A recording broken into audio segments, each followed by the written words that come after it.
Thank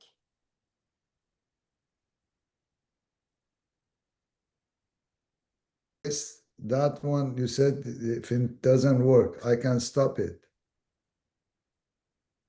Yeah, please Okay. stop it now. The I reason. did. I did. Okay, perfect. I did. Perfect. Okay. Welcome, Ms. Rouhani. Thank you coming from Aloha, everyone. Good to see you. Good to see you also. I know Kamran Jan, that's why I'm here. I'm so glad. I'm so glad. Sylvia and Gary, welcome, welcome. Thank you very much for being here. Thank you. Nilijan, thank you. Sheila, hi. Rod, what a wonderful surprise, Rod. Hi, Firuzjan. Ilahi qurbunet beram. Can I see your face? Sure.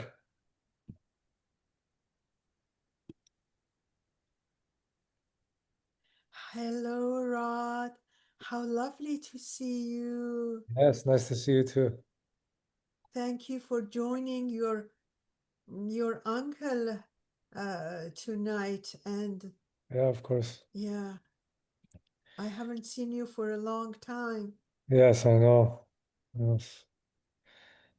How are you? I'm fine. Good, Maybe good. maybe we will connect through Dr. Sedig again so we can manage a visit. Yeah, of course, anytime. Okay. Okay. Much love. Yes. It's 6:59. With your permission, we will start 3-4 minutes later. Mr. Perimal, good morning. How are you? I'm Long good. time Thank you. no see. Mr. Perimal, you will say a prayer after Mr. Liu Chi. Okay. Yeah. What time is it there right now? 9:30. 9:30. What time is it in Malaysia now? Malaysia is 7 a.m. Yeah, you see how lovely. Mr. Liu, you and Juliet, I don't know how to thank you. Every Thursday. Thank you so much. Oh, it's our honor. It's our pleasure. Thank you. Thank you. Allah. But Thank you. Thank you so much. Thank you. thanks to you, we are far, far away early for it. Thank you. You're never far away. You're always very close. Thank you.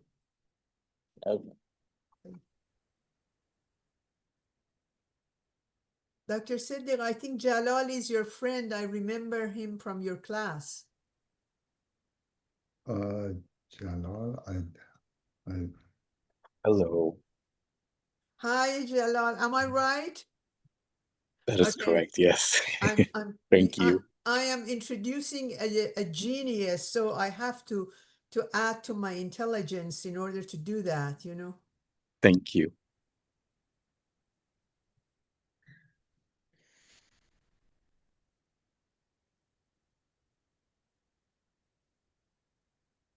Mr. Mishkin, very welcome. Very, very welcome.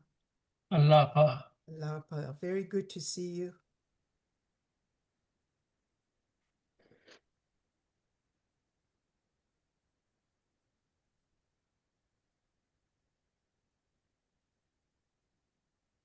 Hi, Sheila, welcome.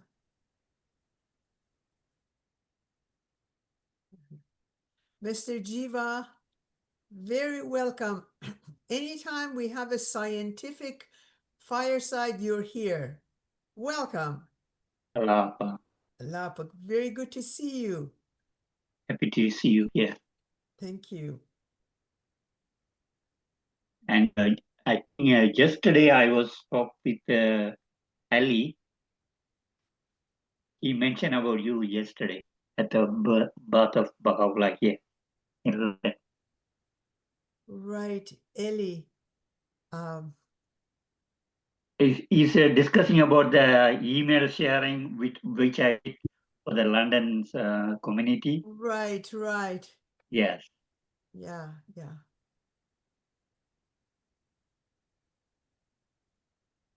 Farajun, welcome. Welcome. Mr. Agnew, Mr. Mustaqim, very welcome. Allah to everybody. Good to Nice to see everybody. Thank you. Hi, Francis. Can you hear us? Is everything okay? Yeah, the co-chapters are on, so it's very, very helpful. Thank you. You're very welcome. Thank you for coming tonight. Oh, I'm looking forward to it. Okay.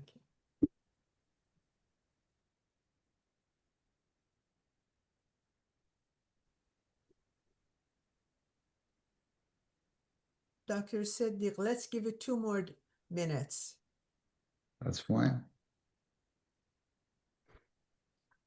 Before I record this session, I want, as you are my community, I wanted you to know that I have left a message for Dr. Siddiq to speak less what, Dr. Siddiq? Less complicated. And the reason for that is when we have Dr. Sedig as our speaker in these firesides, and I'm only saying that because it's not being recorded, the friends at the end of the fireside ask me, what did he say? And I am in no position to explain what he said. So that would put me in a very difficult position. Jalal, do you understand my position? So anyways, I this time I left him. You see it, thank you for approving it, Jalal. So as a result, I sent him a message and asked him to do that. Brenda, welcome. Mr. Muallim from B.Sc, thank you so much. Welcome. Bruce, I just tried to use the 1, 2, 3 and then the end bracket to get in. I wonder if new people, because that's what I saw the passcode was, but I know from experience it's 1, 2, 3. But I wonder if new people might think it's 1, 2, 3 bracket. How did you get the bracket from? I don't know. Did anybody else see that? Just in your email. It just says, maybe I'll just look again. This has been 1, 2, 3 for the past 6 years. Yeah, but there is the end bracket. So I wonder if other people might think that they need to use the bracket.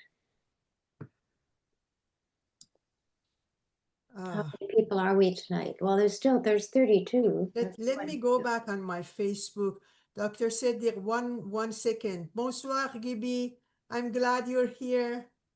So am I, thank you. Let me go ahead and see.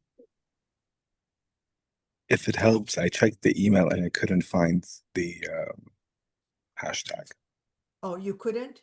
in the email. And not in the Correct. not in the email. So probably so not on the Facebook, just on the okay. Thank you very much for clarifying. I appreciate it. Thank you.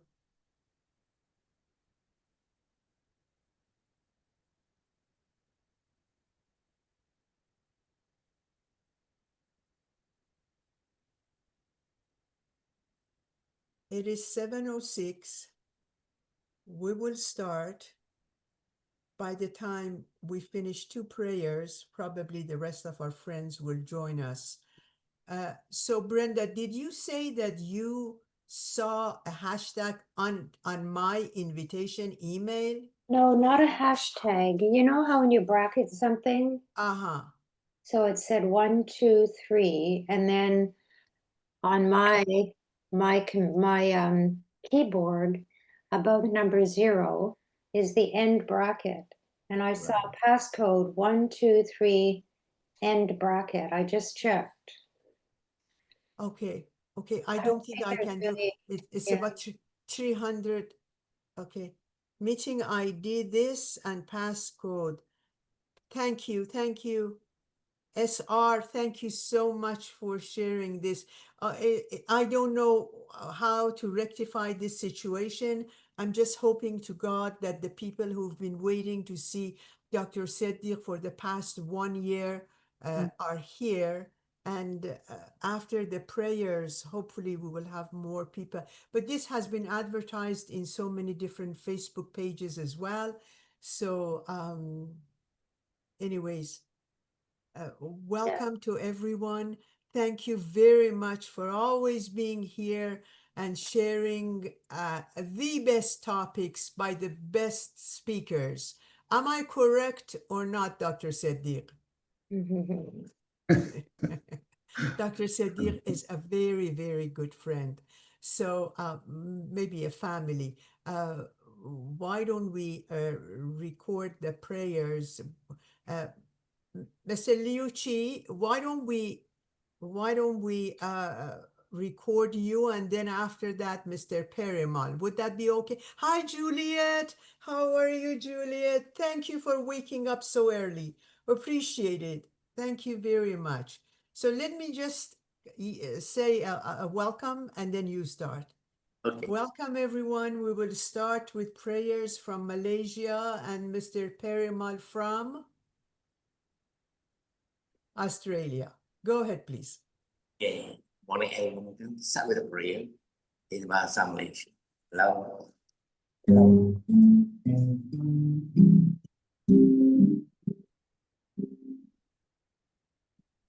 Adakah penghalang kesukaran selain Tuhan? Katakanlah, terpujilah Tuhan. Ya Tuhan, semua hamba-Nya dan semua tunduk pada perintah-Nya. Adakah penghalang kesukaran selain Tuhan? Katakanlah, terpujilah Tuhan. Ya Tuhan, semua hamba-Nya dan semua tunduk pada perintah-Nya.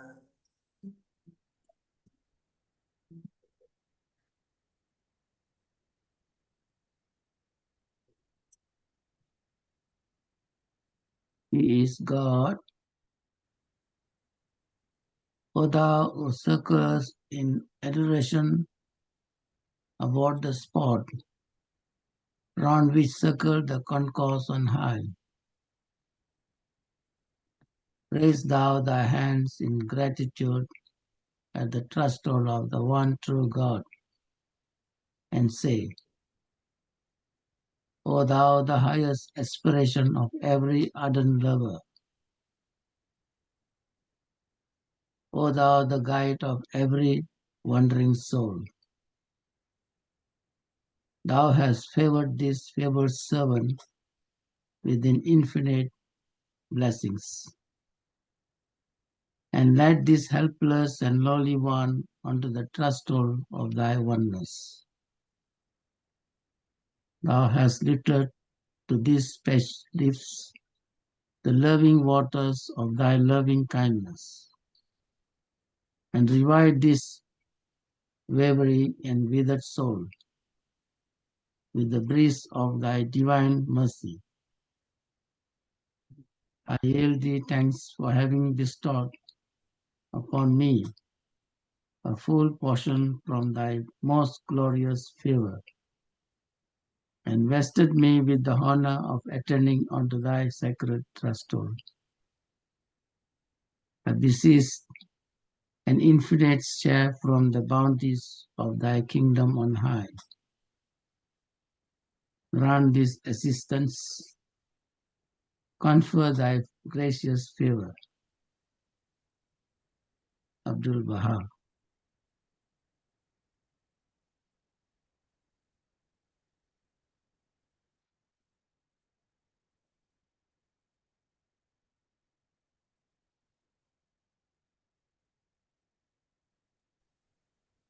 I would like to welcome you all.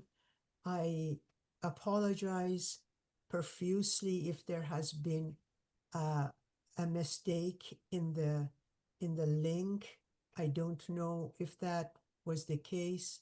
Anyways, we will check that and look into it. Thank you for being here tonight. We have asked that Dr. Sedig to be with us after almost a year. It took us a year to convince him to come back, and he did come back. Thank you for smiling, Dr. Sedig.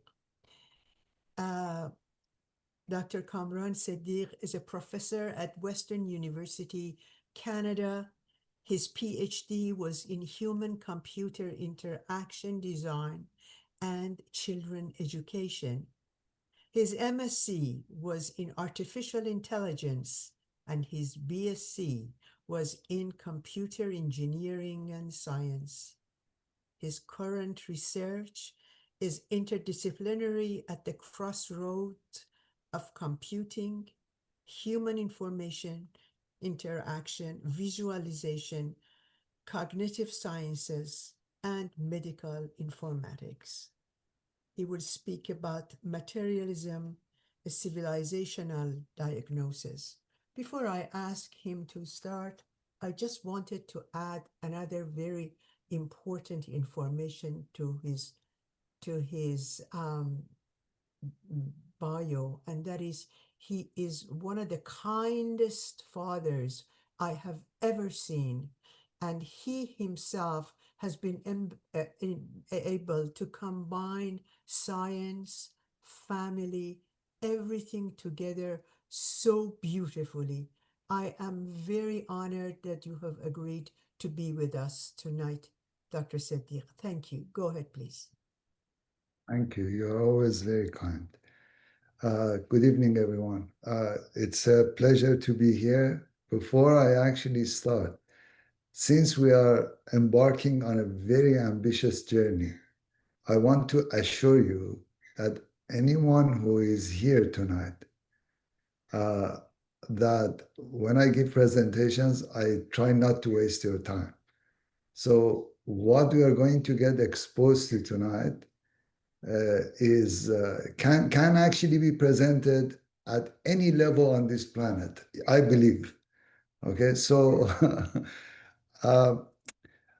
so what we want to do is a diagnosis of our civilizational problems, and I think, if I may dare to say so, at the end of this, people who are familiar with Shoghi Effendi are going to fall in love with Shoghi Effendi again and are going to devote more time to studying his writings.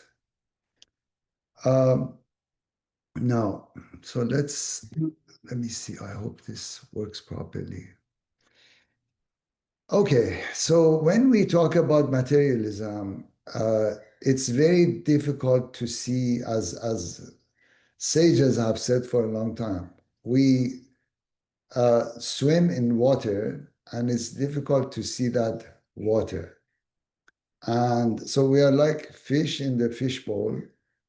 And what we want to do tonight is explore something that touches every person's life on this planet.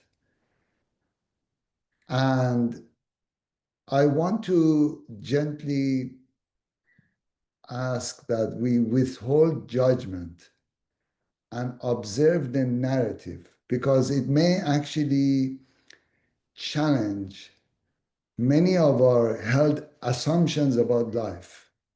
and what is going on this planet. So if we are patient, if we are withhold judgment for a while, and also I want to say, this is not one of those presentations that one can walk around the home and do cooking or do other things and once in a while come to the screen.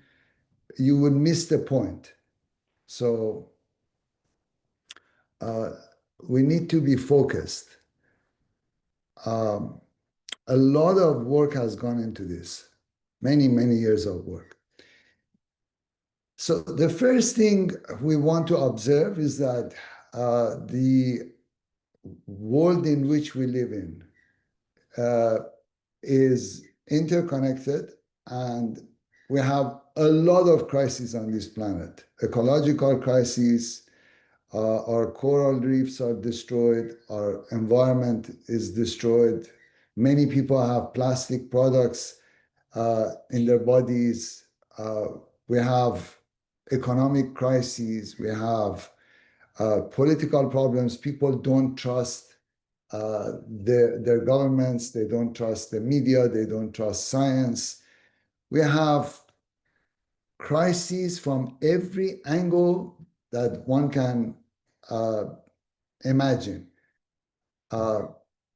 Mass poverty, more than 75% of the wealth of the world is controlled by only 10%.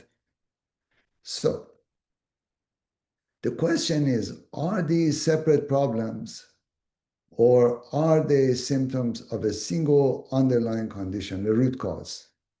So tonight we want to explore what we will see is the diagnosis of this, and we are going to look at materialism as the root cause. Before I start, because I don't want to be any confusion, when I use the term materialism, a crucial clarification is needed. I'm not referring to materialism in this presentation. In other places I do. As an ontological concept to examine. So we are not looking at it as a philosophical debate. We are looking at materialism as a worldview in its practical sense. We are basically exploring a value system that prioritizes material wealth and material well-being and consumption. And so that is the primary goal of today's society, and there are all kinds of indicators. I've just put a couple of them here that since 1950s, there has been an 800% increase in global consumption, and average American is exposed to 4,000 to 10,000 ads daily promoting material acquisition. Okay, so I'm going to go through a series of landmark books, and I want to connect these books to create a narrative. And by the end of this, hopefully, everything is going to make sense. So I won't go in depth into any of these, just how they connect to create a very powerful narrative about what is happening on this planet and what has happened and how it came to this point. The first book, so the books are, I try to put the picture of the books here. And then the slides are one or two points about the book to create the narrative. The first one is about why we have to go to the level of analysis that looks at the root cause of issues rather than dealing with symptoms. Oftentimes, perplexity in the world is because people have faulty maps of reality. It's not because of reality itself. And people try to fight fires at the surface level rather than going to the proper level of where the problem is.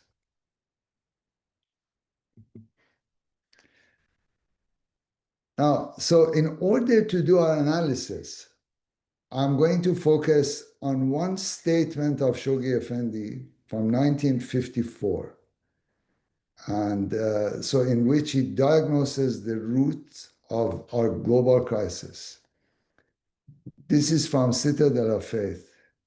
This same cancerous materialism, born originally in Europe, carried to excess in the North American continent, contaminating the Asiatic peoples and nations, spreading its ominous tentacles to the borders of Africa, and now invading its very heart, which Baha'u'lláh in unequivocal and emphatic language denounced in his writings, comparing it to a devouring flame and regarding it as the chief factor in precipitating the dire ordeals and world-shaking crises that must necessarily involve the burning of cities and the spread of terror and consternation in the hearts of men.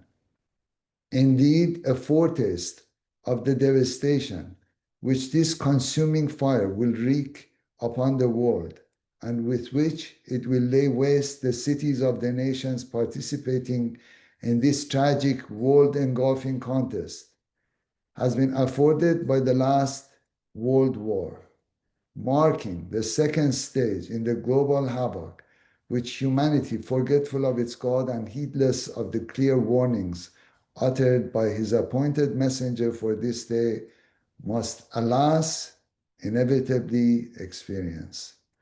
Shoghi Effendi, Citadel of Faith. So, let's break this passage down because the entire presentation is based on this passage, just one paragraph. So a breakdown. We can identify 5 things. 1, the nature of materialism, which is a spiritual and social cancer or devouring flame. Its origin, born originally in Europe, its spread, it goes to North America and then expanded globally. Its function, the chief factor in causing global crises, and the consequences leads to the burning of cities, and World War II being a foretaste, as Shoghi Effendi states.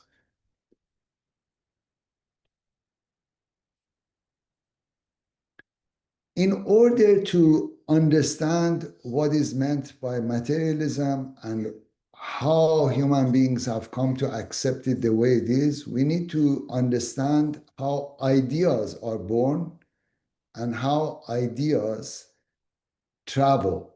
In other words, the life and journey of ideas. 2 books that shed light on this. One of them is about how ideas behave like living things. They spread and evolve and mutate, and then this happens as a result of people imitating each other. Now, as they are changing, by the way, this happens, the Koselleck is a very profound philosopher. As this happens, oftentimes people forget where ideas come from. So many ideas that you take for granted, such as time, democracy, all of these have evolved, and they were never like the way that we think about them when they originally started and evolved.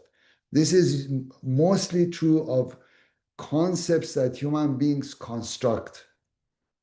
Now, the parasitic truth about ideas is that ideas are like parasites of meaning, and they depend on human minds and social networks and organizations and institutions in order to move and live and have their being, so to speak. So our journey today, the way we are going to build this argument is that first we look at the bedrock of how reality is socially constructed. Then we look at the genesis of how materialism was as a worldview arose. And then we look at the engine of spread and development of this worldview. Then we look at its consequences and its current form, what we are dealing with right now. First, the bedrock, how reality is socially constructed. So this part of the presentation is going to challenge many of our assumptions about what it means to know and to feel and to think that something is common sense. So hopefully if we can have a discussion about this at the end. The first thing is the concept of a worldview. So all of us swim in worldviews. What's a worldview? Basically, a worldview is like a lens or a map. If it's a lens, then we are looking through it. The way we see reality is through a worldview. If it's a map, we use it to navigate life. It is usually composed of all kinds of foundational stories, beliefs, and assumptions. And it provides answers to our most fundamental existential questions of life. It addresses what is real, how we come to know what is true, or how we even come to know what the purpose of our existence is, what is good, what is bad, what is valuable, how we should conduct our lives. So worldviews are extremely important. And it's not just about one individual. We all, as I said, we all have worldviews and they affect every aspect of our lives. So then the question is how ideas and worldviews affect the world. In this landmark book, The Social Construction of Reality, Berger and Lachman basically argue that worldviews are not just private thoughts, they basically create worlds. How does that happen? This happens through what they call the institutionalization process. Ideas become materially embedded in our laws, economies, media, and schools. In other words, as they get embedded in these, and then we enact these ideas, then they feel as if they are common sense. So there is a common sense effect. And this creates the culture's deepest assumptions, that people think, well, this makes sense, or it's inevitable, or it's natural. We have to keep this in mind. Next, we come to Giddens. And Giddens talks about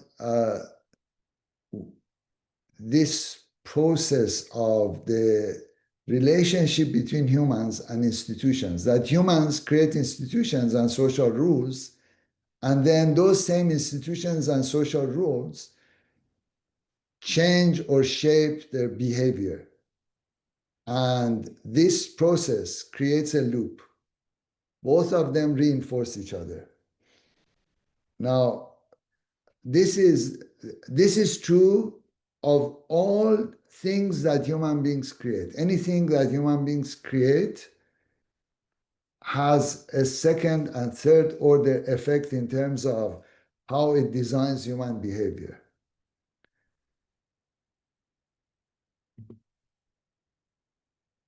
Now, then we come to Delaney and Bourdieu, that there is no such thing as universal common sense. What we take for granted as common sense is usually knowledge of our social groups.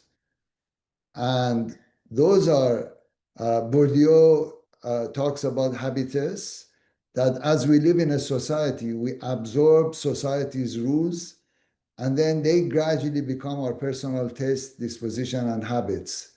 And that creates an invisible cage.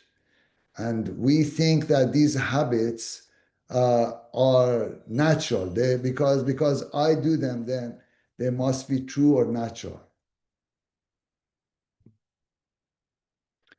So now we come to the cognitive science part of this to basically challenge that none of these things are. This is basically the peril of being a human being. The first one, and I want to emphasize that we really need to pay attention to this. And as we watch these things, as we go through these slides, we should not think this is talking about other people. This is about all humanity, including us who are going through this presentation. The first one is the familiar feels true. Why? Because human beings are often on cognitive autopilot. We operate unconsciously, unaware of why we say things or do things or have certain judgments. And we often do what is called post hoc explanation. So we do something, but in order to come across as intelligent or sophisticated, we have a post hoc explanation of it, and it makes us feel good because we think we are smart or we know what we are talking about. But Wilson basically in Strangers to Ourselves says that much of this is actually unconscious, is in autopilot mode. The next one, which is a bit frightening, is the mere exposure effect. When people get exposed to any idea, symbol, image, person, repeatedly, then that increases their preference for that thing. What is the consequence? The familiar comes to feel inherently true. This is how cultures are created.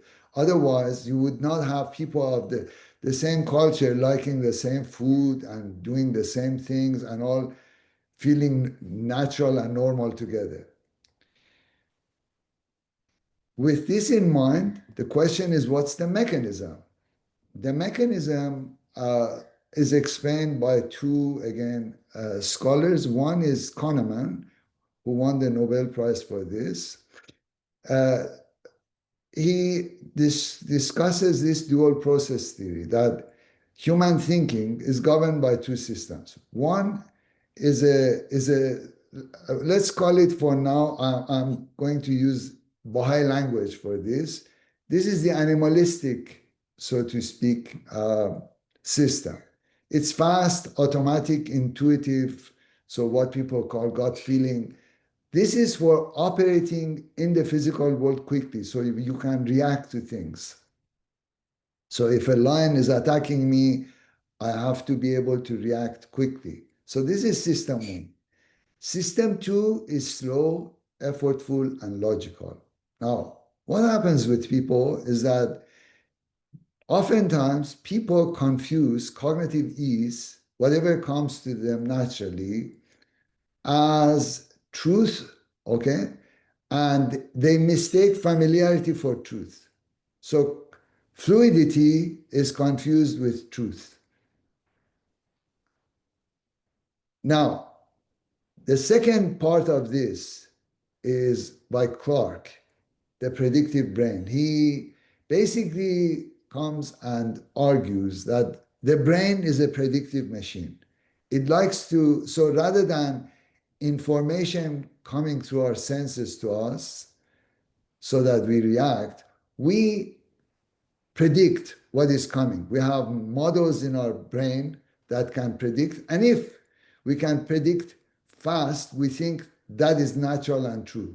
So, in a materialistic world in which we are bombarded by material need, material this, material that, then the brain comes to think that this is natural because it is familiar with it. It's bombarded by it. Remember the previous one, the mere exposure effect? So,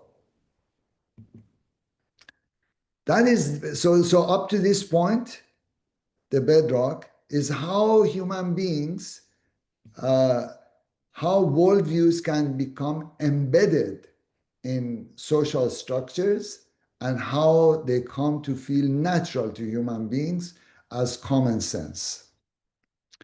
Next, we will discuss how the materialistic worldview arose. So in the old days, human beings had a participatory relationship with the natural world. And they used to refer to nature as thou. And then when the scientific revolution happened, there was this disconnect. We started looking at nature as a mechanistic thing. And this is called disenchantment. This disenchantment was a necessary philosophical precondition for the rise of materialism. And Stephen Pepper in World Hypotheses talks about the fact that there are all kinds of different hypotheses. Well, he discusses 6 or 7 of them. These are root metaphors through which human beings live. So these are root worldviews by which people live and interpret life. And that had to be changed for materialism to take root, to become the dominant worldview. So we had to change the enchanted world and turn it into a mechanistic world for this to happen. One of the most interesting things is that materialism and how markets were created was the unintended consequence of a spiritual question.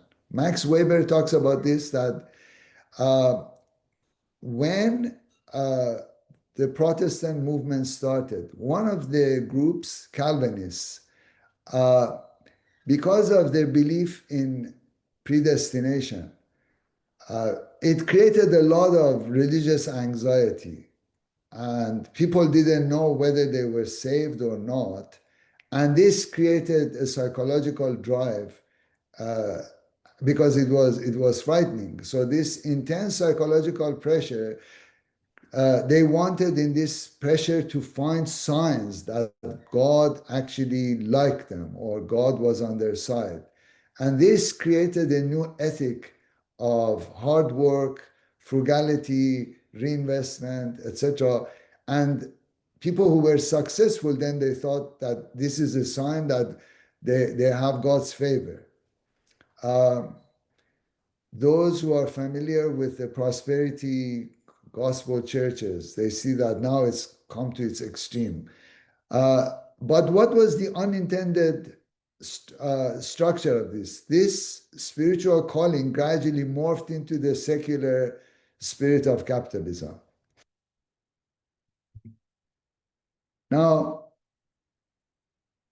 in order now to create this new materialistic society, an ideological justification was needed. We need to redefine what a human being was. And in order to do that, this whole idea of Homo economicus had to come into the picture. So Homo economicus basically came and said that human beings are a purely rational, calculating, and self-interested actor in the world. And it reduced the complexity of humanity to just being selfish human beings that want to maximize their own interests and maximize pleasure. And nowadays we see many people take this for granted. They think this is how human beings are. So, and this, of course, became a self-fulfilling prophecy. Harcourt argues that for them to do this, first of all, there is no such thing as natural markets. They are political creations. And that the assumption that the system is designed around the idea that humans are purely self-interested. So by having that idea, you come and create reward systems to reward selfishness and acquisitive behavior. And this creates a feedback loop. Remember what Giddens had said, that feedback loop of structuration. So this model of incentive then creates selfish behaviors, and then their selfish behavior becomes the proof that the idea that Homo economicus idea is correct. So it becomes a self-fulfilling prophecy. Fortunately, we have some major anthropologists who have demonstrated that this is a Western illusion, that human nature is not like this, that basically the West assumption that humans are inherently selfish is not true, that most societies in history have been built on mutuality, kinship, and profound interdependence. So recognizing this is very important. Why? Because it allows us to see that we can actually have alternative systems, that this materialistic civilization that we have built is not necessarily a natural, inevitable system. Salins also comes and shows that this idea that you have universal rules for society is a myth, and that society can be arranged to reflect choices of how human beings regard nature or organizations or cultural logics, etc. So this is a cultural logic of the West, not necessarily a universal set of rules for how society should be organized. Okay, so now we go to the engine, how market society reshaped the globe. The first book that we're going to look at is Albert Hirschman, that in order for this materialistic economic system to be accepted by people, they had to do something. So they, in those days, we're talking about before Enlightenment, there were a lot of people had passions, glory, zeal, honor, and these were, so some people thought these are unpredictable and destructive.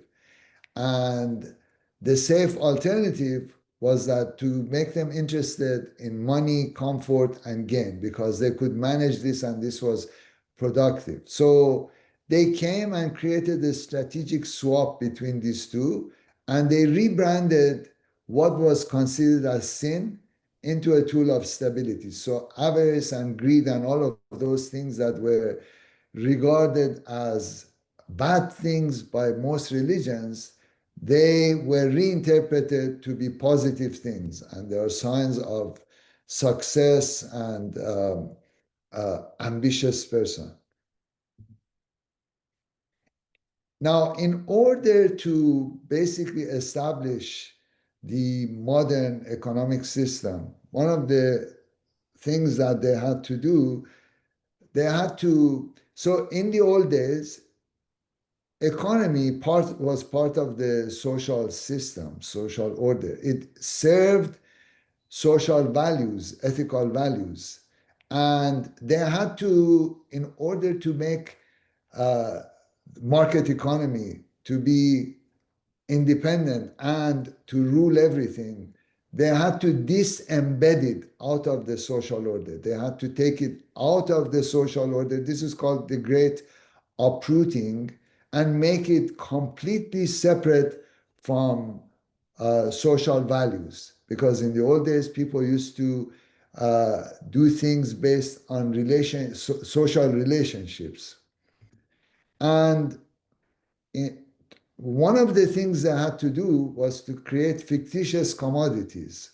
So Polanyi discusses three of these fictitious commodities. One of them is land, the other one labor, the other one money.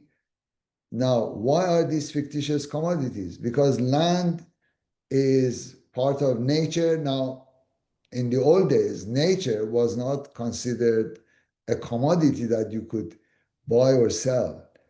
Labor is an inherent part of the life of the individual, and money is just a symbolic thing. It doesn't actually exist. So in that sense, they are not products. They are the very substance of life. And they had to create these commodities in order to make the market supreme. And people gradually, of course, going back to how ideas evolve, people then gradually accepted these as normal and natural, and all of us are swimming in this now. Now, we will see the logical extension of this in our current times now, later on. Now, this, going back to this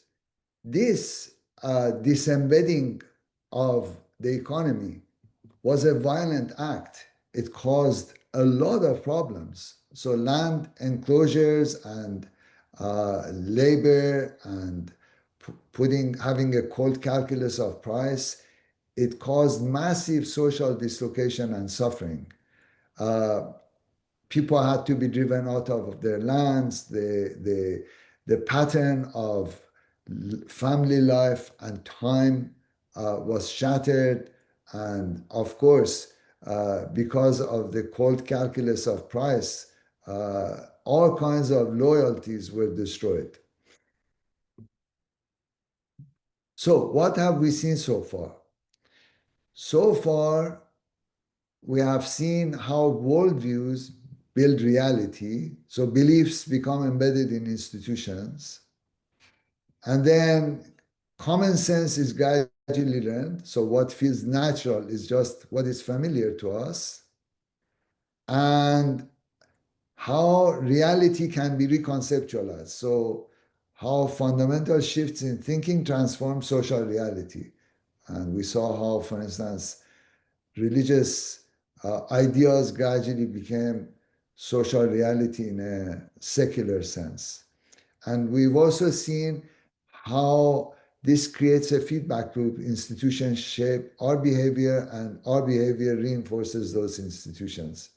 And what we see in the world, we see behaviors and crises, but so far what I have tried to show is the iceberg that we cannot see.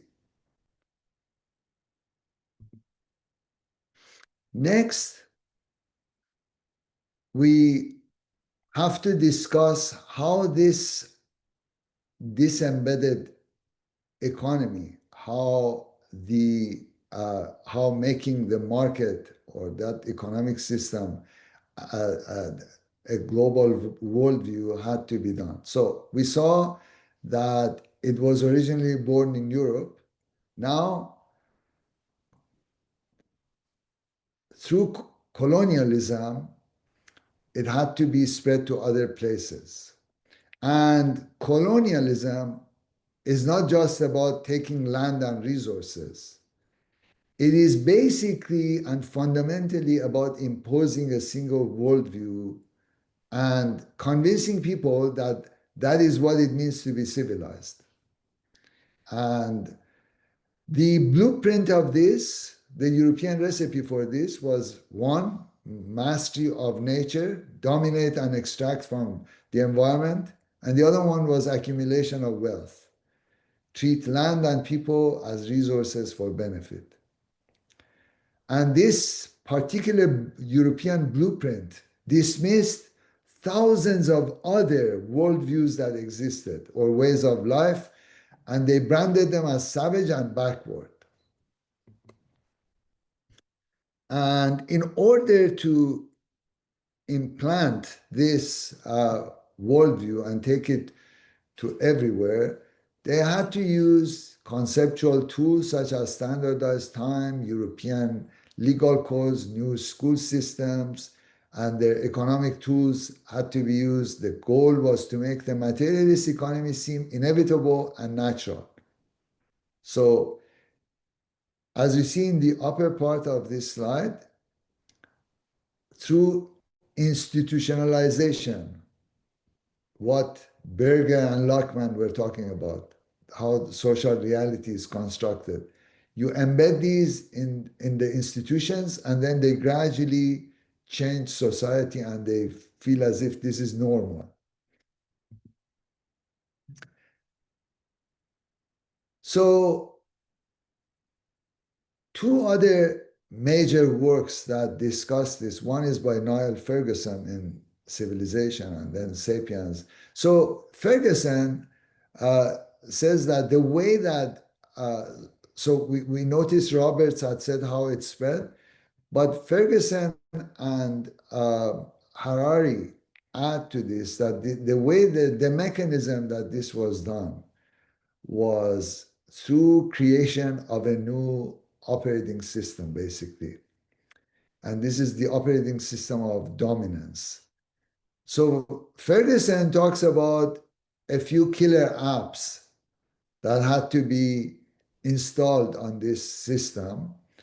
So these were competition, medicine, consumer society, etc., etc. And then Harari talks about the shared fictions that were given to all people and installed. So two of these are capitalism and science, and the pairing of the two, when all of these are combined, the winning combo, it's not just the apps, it's the operating system. It's the shared belief in progress through consumption and scientific capitalist collaboration that everyone bought into this. And of course, then Blot comes and says they convinced people that Europe's rise was due to innate and internal superiority. But the truth is that the story, as we saw by Wilson, it was a post hoc backward justification for colonial plunder. And because people are on autopilot most of the time, they bought into this. So what's the colonizer's model? A worldview that systematically rewrote history to place Europe at the center and pinnacle of human development, making colonialism seem natural and inevitable. And I must emphasize, I hope no one gets offended by what I'm saying. I'm just going through these books. These are not my ideas. So let's map what we have so far to what Shoghi Effendi had said, and then we'll continue. So remember, Shoghi Effendi had said that materialism was cancer, and Baha'u'lláh had referred to it as devouring flame, born originally in Europe, then carried to excess to North America, and then invading other places, that it is the cause of crisis and burning cities. So let's see how these uphold so far. So we saw that common sense is learned, not normal. So when materialism takes over all other values as self-evident, so it grew like a cancer, and like a devouring flame, it's basically consumed every other thought on this planet. Next, we saw how it was born in Europe and how this shapes material reality. So ideas get embedded in new institutions, giving the idea a body. We saw that by Polanyi and Weber. We saw how through colonization, then these institutions were exported to every part of the globe. And then we saw that these institutions and behaviors reinforce each other. So we are going to hopefully get into more depth into this, that the system's feedback loop creates conflict. And so we need a critical analysis to reveal that this constructed worldview, whether it leads to burning of cities or not. So now let's look at the consequences.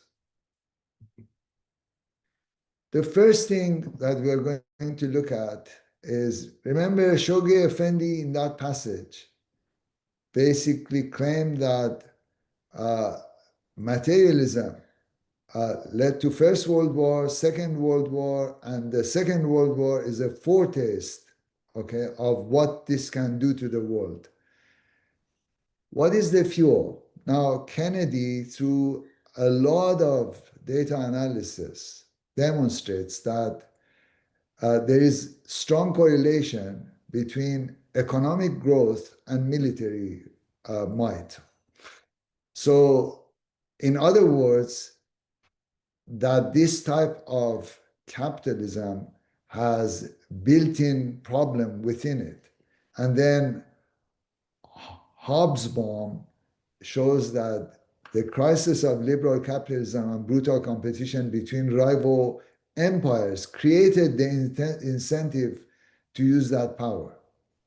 So then we see that Hobsbawm comes and refers to between 1914 to 1945 as the age of catastrophe, because that led to 2 world wars. Now, how did that happen? So the spark was intense rivalry between empires for resources and markets. And the means of this was total war was made possible. Basically, those systems that were the factories that were making consumer goods were also producing destructive material, tanks and other things. And these had to be used. So Tooze then goes on to say that the rivalry that was created between these economic powers, it exploded into the Second World War. So it wasn't a cycle that was broken, but a cycle that keeps repeating itself with greater ferocity. Now, many people think that worldviews are just ideas, but as we saw, worldviews become embedded in societies and they build worlds. And these are some of the costs of worldviews. So between 1914 and 1945, the human cost was 100 million dead across both world wars, more than 60 million people refugees and uprooted, and it devastated the economies of Soviet Union, Europe, and Japan.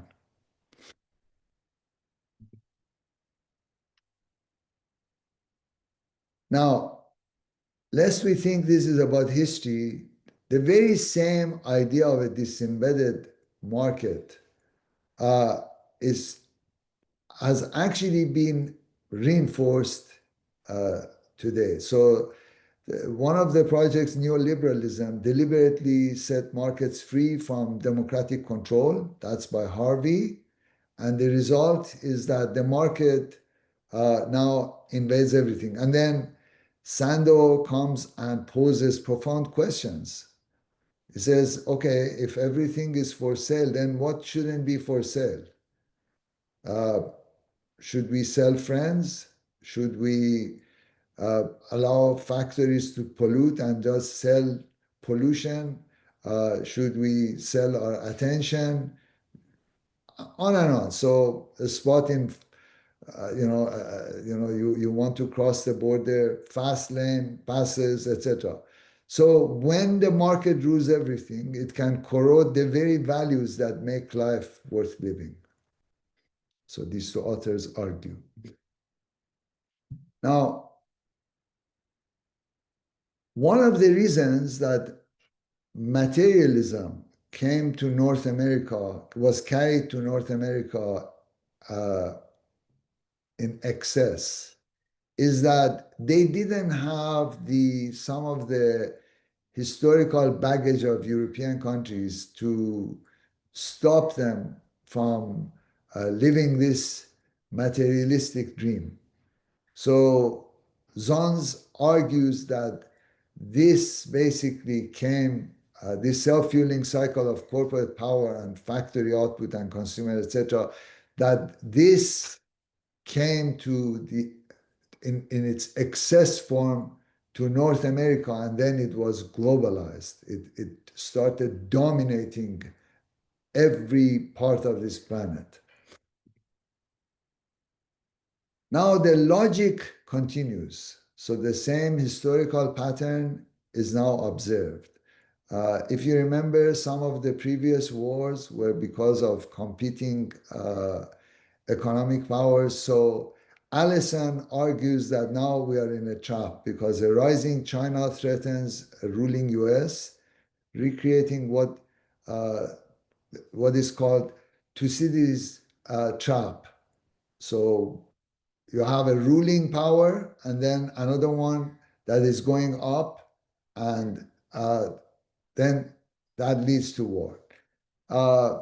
Dalio argues that with basically this type of market economy, this type of materialistic system, you go through cycles, and now we are reaching the end of an economic cycle of empires, and this is going to lead to war. And then Zehan goes on to say that the end of globalization is risking scramble for resources, all kinds of resources, which can lead to war. Okay, what is the current form of materialism now? This is a landmark book by Shoshana Zuboff. So remember that Polanyi talked about those fictitious commodities. The fictitious commodities were land, labor, and money. Now, for the type of iron cage that Max Weber talked about to work, because you run out of land, because you run out of labor, because you run out of printing money and all of that, you need all kinds of other fictitious commodities. So what is the commodity now? Us, you, your attention, your emotions, your behavior. Everything now is part of the commodity of the economic system. The goal is not just to predict you, to sell you things. The goal is to modify your behavior and control you at large scale. And this is done by companies such as Facebook and so on and so forth. Let's not get into that. What is the cost? Radical indifference. The system's logic automates us, and it erodes human agency. So people who think they are in control, no, you are fighting, our children are fighting thousands of engineers who are experts in human behavior. They know exactly, they're monitoring every click, every like, every gesture, everything is being commodified. So this is the current digital prison. Now, next, let's lock them in. So in weapons of mass destruction, Cathy O'Neill argues that all these mathematical machine learning models that we have, their logic is opaque. It's a secret. And you don't know how you are being evaluated. And you cannot appeal. So any flaw in the model of these systems can harm millions and millions of people at scale. And they create a toxic feedback loop that not only codify inequality, but because they are becoming institutionalized, because they are being embedded into social structures, they gradually make us to think this is who we are. This is quite frightening. So, summary so far, a chain of transformations. So you come, reconceptualize social reality, then you reconceive life and disembed economics from social life. You export the worldview through colonization. You produce crisis, and you remake the human to be able to control all humanity. Now, but society has an immune response. So Polanyi, that we saw in the Great Transformation, he also discusses that that society tries to self-protect. So he calls this the double movement. So the market, or those who want this type of market, push for deregulation and commodification. Society pushes back to have laws to protect people and nature, labor movements, anti-colonial struggles, etc. Why?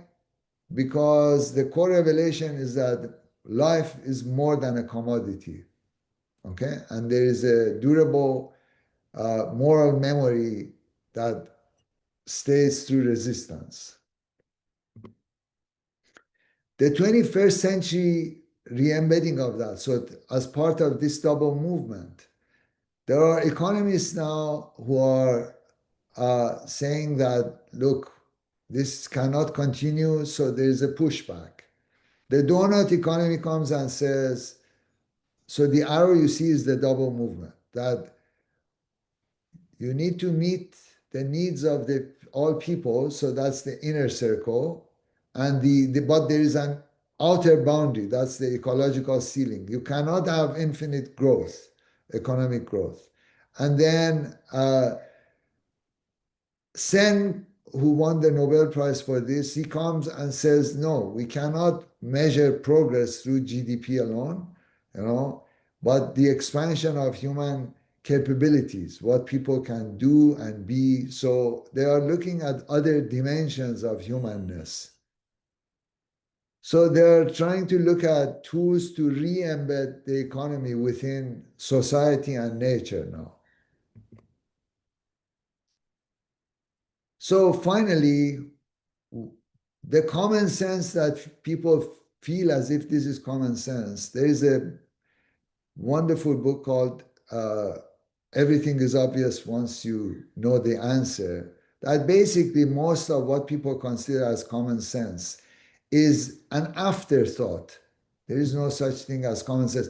So the operating system of the materialistic world that says the common sense is progress is equal to growth and value is equal to price, this logic that is hard-coded into our laws, markets, and daily habits, that there is a glitch in this. This is not working for 21st century. It's as if we are using an old map to navigate the 21st century. Everything is collapsing because of the fact that our models are not correct. Okay, let's go to now the prophetic diagnosis of our civilization by Shoghi Effendi. So, he said materialism is cancerous. That was confirmed by scholars from Sandow all the way to Zuboff, who see it consume moral values and all human experience. European origin. Again, that was confirmed by historians, Weber, Polanyi, who documented its institutional birth. Global spread. Again, confirmed by historians, Ferguson, Harvey, who trace it through colonialism and neoliberalism. That it is a factor in crises, again confirmed by economist Polanyi, who link its instability to conflict. And burning of cities, again confirmed by analysts Ferguson, Allison, who see this logic driving past. So Ferguson saw past, Allison is looking at the future. Remember, Shoghi Effendi said, the Second World War is a foretaste. The verdict, the summary of the argument. So the bedrock, we saw how reality is socially constructed. Genesis, we traced materialism's historical birth in Europe. Engine, we tracked its global expansion via a market engine. Consequence, we connected this system to our era of perpetual crises. And then current form, we witnessed its evolution into surveillance capitalism by Shoshana Zuboff. Now, the Baha'i perspective, of course, sees this historical moment not as an end, but as a transition. So materialism had to show its face. It had to create all these crises to reveal its limits. And this creates an opening for a more coherent and hopeful worldview. As Baha'u'lláh says, the world's equilibrium hath been upset through the vibrating influence of this most great, this new world order.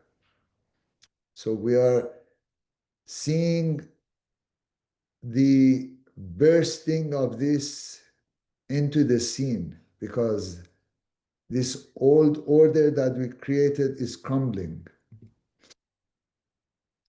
beyond materialism. We noticed through everything we saw that materialism is not an inevitability. It's a historical construction of reality. It is a fictitious reality. By understanding how it was built, we can see how to build differently. Renewal requires uniting our material competence with a renewed sense of spiritual purpose. As Abdul Baha says, only when material and spiritual civilization are linked and coordinated will happiness be assured. And I am done. Thank you for your patience.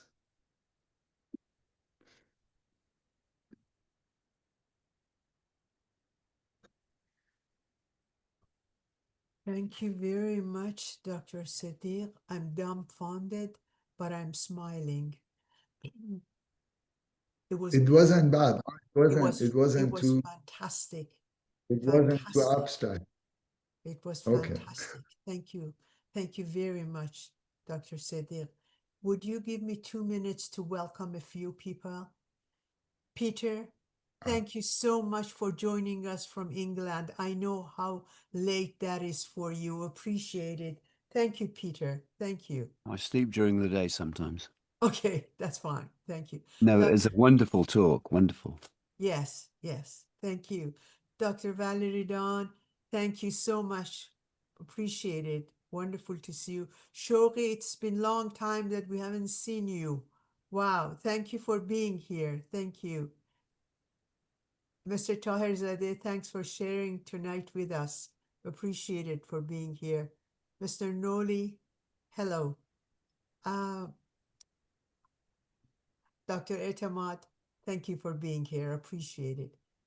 I would like to open the floor for question and answer. And Dr. Etamad has a question. By the way, Dr. Sedig, would you like the Q&A to be recorded, or would you like me to stop recording here? You can record, it's up to you. It's up to you. Nothing is We can- up to me. I listened carefully to what you said tonight. So please You go can ahead and record make and, the decision. and record and then cut it if you like. Yeah, we'll Okay, discuss it. Perfect. That's fine. Dr. Eteman, Depends please on go what ahead. kind of questions will be asked and if I can control myself. Sure, no problem. No problem. Dr. Sedig, thank you so very much for explaining such a complex subject.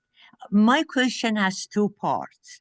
One is that when Karl Marx and Friedrich Engels in 1848, they wrote their Communist Manifesto, and in this manifesto, it was not materialistic, but it truly didn't last. Could you explain, although in the beginning had many people who liked the idea, but it really did not last?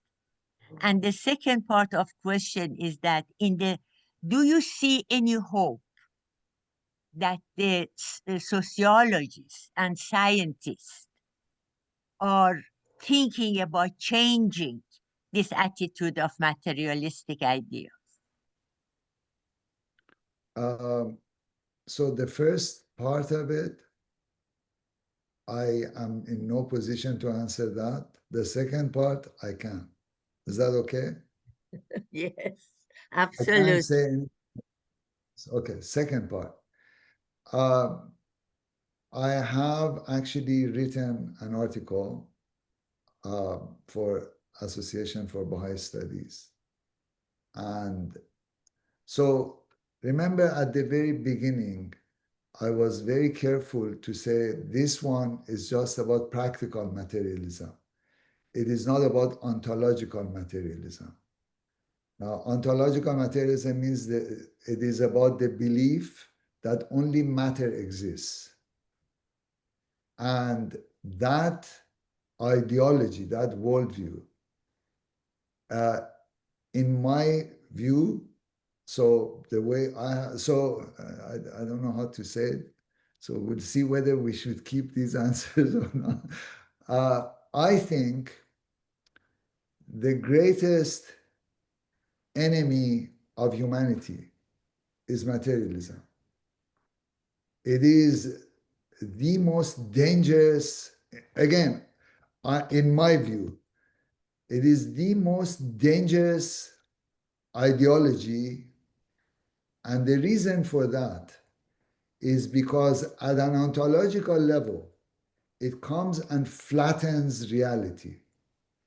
Through flattening of reality, what do I mean by flattening of reality? It takes away from the multidimensionality of existence and it flattens everything into one dimension of just material value. And that process, just as economy was disembedded, knowledge has also been disembedded in the way that intelligence has been disembedded. For instance, at the time of Aristotle, intelligence was linked to, so it wasn't just the action, but it was also virtue and wisdom. So that has been disembedded. So now if someone goes and steals or does something bad, they say the guy is smart, okay? But in the past, it wasn't like that. So, but I think I'm going to digress a bit and I'm going to say something. So, for instance, take many Baha'is who come and say Baha'is believe, etc., etc. I think that is a direct result of materialism. Why? Because if we take the concept of revelation itself, revelation is both divine energy, divine blueprint, divine fact, and divine prescription, just to name 4 dimensions of it. But when we come and say Baha'is believe, or we turn religion into belief, we are killing, we are flattening all its dimensions into a flat thing that loses its profundity. So it becomes as if I believe in it, then this is what I believe. So it becomes a supermarket, because when you flatten something, then you are comparing things on a horizontal plane. And on a horizontal plane, everything becomes relative, because we are not looking at levels. And that inherently creates conflict. Inherently, it creates relative values. Inherently, it confuses people. I can go on and on. Now, that ideology, so this worldview cannot account for consciousness. We have to throw it out. This worldview cannot account for so many other dimensions of human existence. It cannot count for conscience, love, beauty, on and on. So, as a result of that, it creates all kinds of mental health issues. It creates, I can go on. Now, ontologically, you can demonstrate through mathematics, through physics, through a series of disciplines that materialism cannot stand. Epistemologically, it's problematic because its logic is problematic. Axiologically, in terms of values, we see its results. Methodologically, it's limited. Historical narratology, we see that the promises that it gave humanity, that you're going to have this type of life, it has failed on every level. Okay? So somehow, when I read Shoghi Effendi's writings, in several letters in Citadel of Faith and other places, when he was sending people to go pioneering, he was saying, go and fight materialism, because it's going to take over the world. Why? Because I am convinced materialism is the main antichrist. And because it, like cancer, it comes and spreads, and it, as Baha'u'lláh says, like a devouring flame, it consumes every other idea. Why? Because it's become embedded in all institutions on this planet. Then, even those who say they believe, deep inside, we are materialists, okay, without even knowing it. This is how dangerous it is. And as a result, I think that paragraph of Shoghi Effendi, it has to be written in gold, in my view. It's amazing. In one paragraph, did you notice how Shoghi Effendi has captured everything? It's unbelievable, really, for me. I get excited because, I mean, I try to reduce the number of books, but when you see the arc of evidence for what Shoghi Effendi says, okay, it's a timeless statement. Anyway, I think materialism is falling, okay, but in my view, Baha'is have to be at the forefront of understanding this and helping young people not to fall for it. Not just through not being consumers, but deep materialistic thinking. Thank you so much. I'm so glad it was recorded. No, I hope no, because I said certain things that shouldn't be online. Thank you. Thank you, Dr. Etiamat. Appreciate it. Peter, go ahead, please. I accept that my worldview and my application of the Baha'i teachings is somewhat secular, based on the vision of Star Trek, etc., which is partly moral, but it has a very materialistic background, understandably, because it's created in the West. But having said that, my friend is married to a lady from Iowa, and he said that America has the capacity to reinvent itself, to recreate itself. And it reminds me of a wonderful quote from Winston Churchill from 1941 when he was buttering up FDR to get help against Hitler. And the quote is this: "Believe me, for I know. In the long run, the motivation of the United States of America is not the methodical calculation of profit and loss. It is that shining spark of moral sentiment which lifts the hearts of men and nations and is the very spiritual foundation of humanity itself." So, having said that, if North America and Western Europe have the capacity to wake up and become aware of what's happened and what is being done to them, what they're experiencing, if they can somehow break themselves out of the hypnotism of mind control that they are hypnotized by, and they begin to wake up to some of these truths that have been suppressed, do you think it's possible that maybe in a short time the West could escape from these psychological traps and wake up and start the resistance, the resistance against Hegelian materialism, and reconquer the world start reconstructing the world by creating a new moral and spiritual foundation which actually works? Whereas this material foundation, like Jesus said, if you build your house on shifting sands, it's going to crash when the storm comes. If you build it on rock, it'll be okay. What do you think? Or me or others? Well, the pattern is to ask you questions after your talk. Okay. I am actually currently writing a book about the world in transition. I am correlating more than 250 Baha'i passages, the arc of from diagnosis to prognosis to prescription, and correlating it with more than 1,300 scholarly books.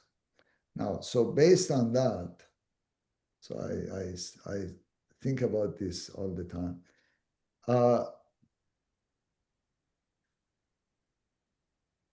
I gave an example the other day from complexity science. You know how it's called the sand pile. You're putting sands and it's going up and up and up. And then the last sand, all of a sudden, the whole thing collapses. But it has to be reborn in a different level. So I think there will be a sudden collapse. And there will be a reversal. There will be a reconstruction, renewal, okay? What we are going through is a crucible. This ordeal, if you can call it ordeal, I think it's necessary to reawaken human beings. As I said, I had at the very end of this, unless people have experienced materialism and see its limits, it's very difficult to convince humanity that this is not enough. Okay, so I think I don't know when.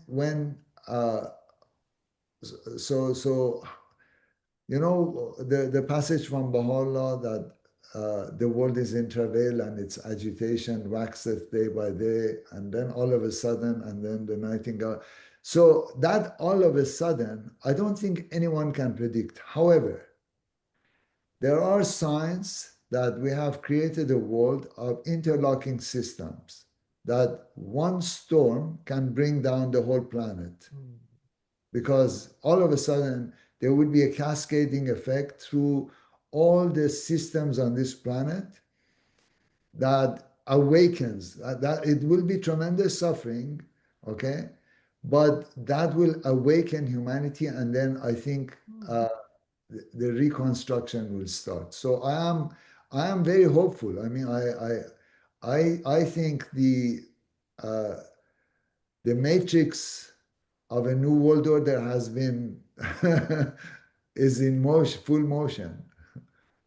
I don't think any of this is just random chaos. None of it is random chaos. It's beautiful, actually. I don't know if I answered your question or.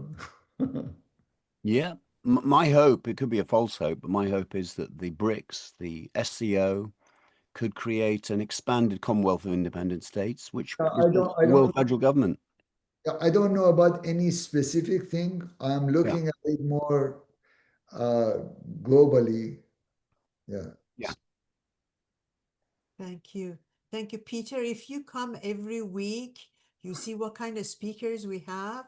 So Yeah, come back. absolutely, Yeah, yeah. next week, fantastic. The week after, fantastic. Anyways, thank you very much. Shadowjun, go ahead, please.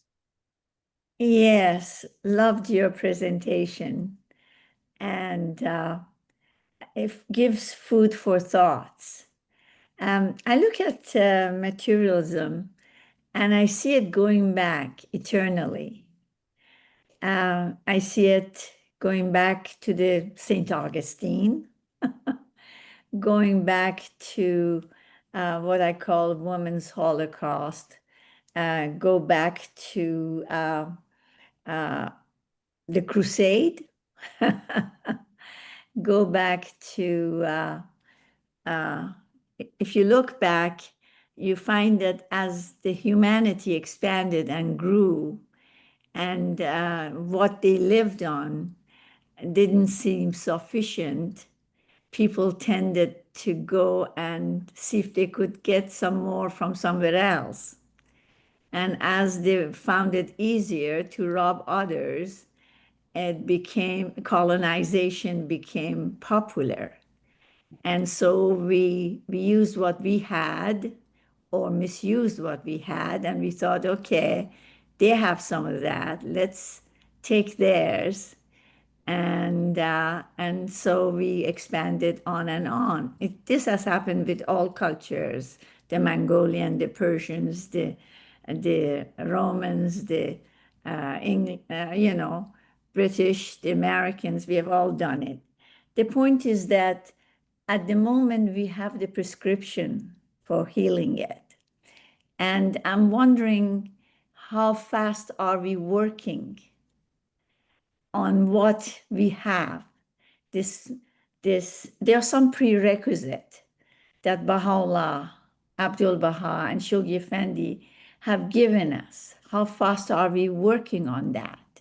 I think that's going to be the kind of result we get, because we can, as you said, swim in that ocean of materialism, or get out of it and I don't know, somehow start using what we have been given. So I'm wondering, I feel personally that we have achieved quite a bit in the short period since the coming of this new manifestation. And I think it is happening to a certain extent. And I'm wondering if I'm the only one who sees this, or other people see it too, because it's ground up, I feel. And I'm wondering if others feel that. Thank you. Thank you, Shadowjun. Sorry, I wasn't sure what that there has been a lot of progress, or okay. I think as a Baha'i community, we have been able to look at the writings and make some changes, thinking more holistically, spiritual education, intellectual education, physical, all combined to hopefully the next generations and the generation after, with these programs that we are carrying out, would be able to face materialism and not be pulled into that ocean? Now, I don't know about that, but in terms of, so what I try to do is it's difficult to explain. Now, for me, when I study the Baha'i writings, there is a historical element to them, but I also try to see the timeless elements. So when I study Baha'i writings, the word of God for me, doesn't mean many of the historical things that may come across. So let me give an example. Let's take Baha'u'llah's passage about travail and agitation waxeth day by day, its perversity shall not. Now, that statement can be regarded as a historical statement, or it can be regarded as a timeless, eternal statement about all phenomena in the universe. So I like to see it first as an expression of timeless reality, and I can show that. I'm not speculating, because there are disciplines that if we don't go to those disciplines, we don't see them. There are statements from Abdul Baha that I sometimes show people and I say, what do you see here? They don't see anything. But if, for instance, someone knows complexity science, systems philosophy, group theory of mathematics, fractals, holography, etc., all of it is there before any of it was even found. Okay, so I want to go back to what happens when revelation happens. Revelation as a force comes and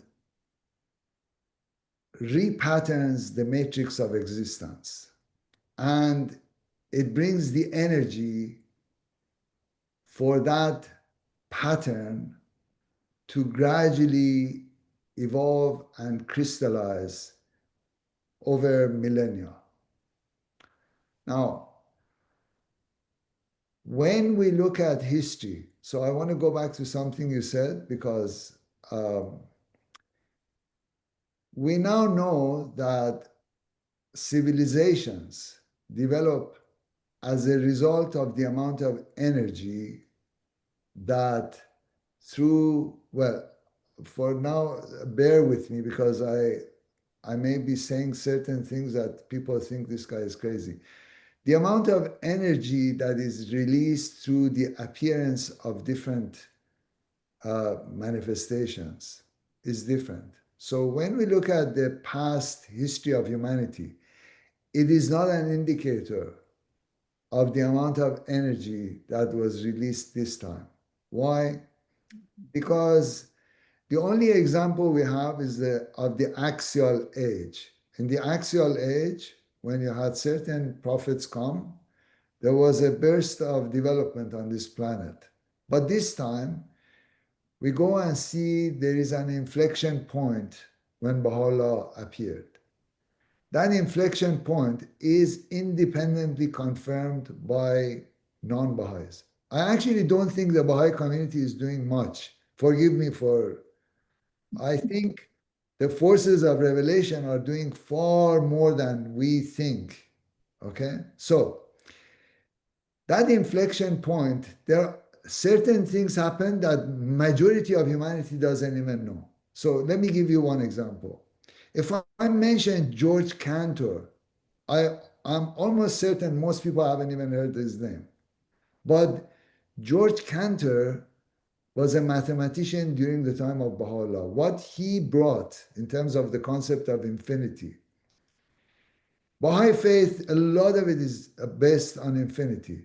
A lot of the concepts in the Baha'i faith. Now, majority of humanity, and I emphasize majority of humanity based on a lot of psychological evidence, doesn't really understand what infinity is. But the concept that George Cantor brought, it became the foundation, it became the tool of tools for an explosion of knowledge on this planet. So everything we have right now, cosmology, this, that, all kinds of things are based on the mathematics that George Cantor brought during the time of Baha'u'lláh. So a number of foundational technologies and ideas were brought about during the time of Baha'u'lláh that became multiplying technologies for advancement. So why do I say this? Because without those, it's very difficult to appreciate the profundity of the Baha'i writings. Because if I come from a previous religious mentality, I am going to read those into the Baha'i scriptures because I think this is continuation. But if the Baha'i faith is a breakpoint, it's an inflection point, then it is going to be different. It has to create a different civilization from everything that humanity has experienced. And that we can only understand through complexity science, that systems go to the point of atrophy and basically chaos, but then there is a subsumation at a higher level in a new order. So that's how I see the Baha'i revelation. And that's why I said I don't think these things that we do, okay, the effect of revelation in outside of the Baha'i community, I find it to be far greater. For instance, Shoghi Effendi says that Baha'i administration is the nucleus and pattern. I already see of the New World Order. I already see it is all over the world without humanity knowing it. Okay? So the pattern is already being imprinted on humanity, but not in terms of. So, anyways, I talk too much. Forgive me. Thank you. Thank you. Thank you very much. Joanne, thank you for your patience. Please go ahead and unmute yourself. Hello. Thank you. Thank you, Farouz. Thank you, Doctor. And thank you to the group. This is my first time joining, so I was very interested in the topic. I came across this person who introduced me to this thought, and it goes along with everything that everyone's saying, that we follow this materialism route and eventually it will be unsustainable. And so, to prevent that suffering, to prevent that collapse, as we call it, that no one wants to happen, how do we reverse this? How do we slow it down? And I just wanted to remind everyone, I found this quite interesting, that as a North American, we consume 50 times more than the average human being in the world. So the rate of consumption is 50 times. And we know food waste is 40%. So that means we're literally killing animals, processing them, and throwing it out. So this very intelligent person was like, maybe the way out is to slow down this collapse by trying to waste less, because we're a very wasteful society. And I found that very profound because it's actionable. And, to do that, to waste less, maybe we can share more with each other. And I just wanted to know your thoughts on that, Doctor.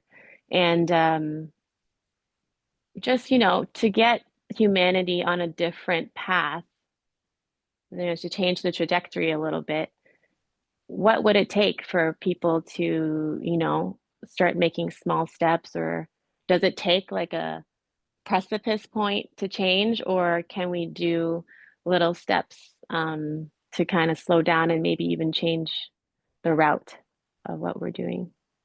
Thank you. Thank you. I don't know. Uh, the answer can be both very simple and very difficult.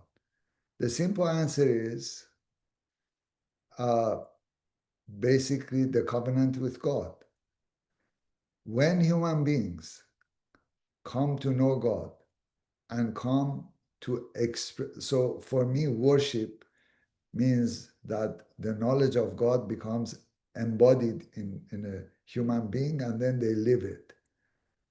So one expression of that is, I mean, everything we do is part of worship. So that level of consciousness, that dialectic that is created as a result of knowledge of God, which is through deep understanding of the scriptures and living it, that is the antidote for all the problems of the world. So any problem that anyone comes and says, what is the solution? That is the solution. That's the easy answer.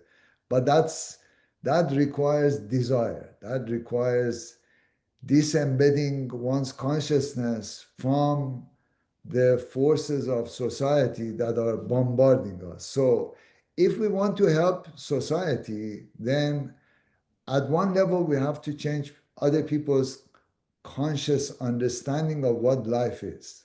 Okay? So that's one answer.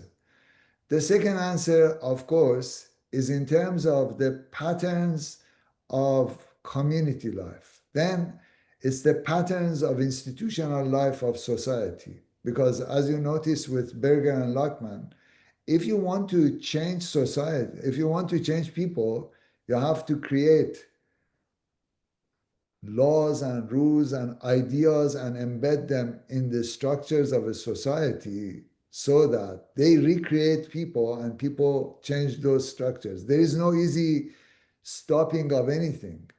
Okay? Now, then there is the issue of there are people who have interest in this type of thing. Okay? So again, that requires mass education of humanity to understand certain things. Okay? So I think in many ways it's in the hands of God. Now remember that double movement?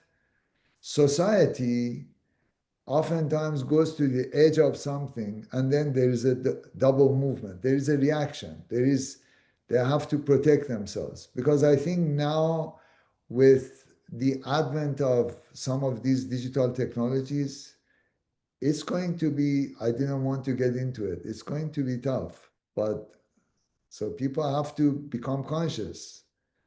I actually started writing a book for parents to protect their children.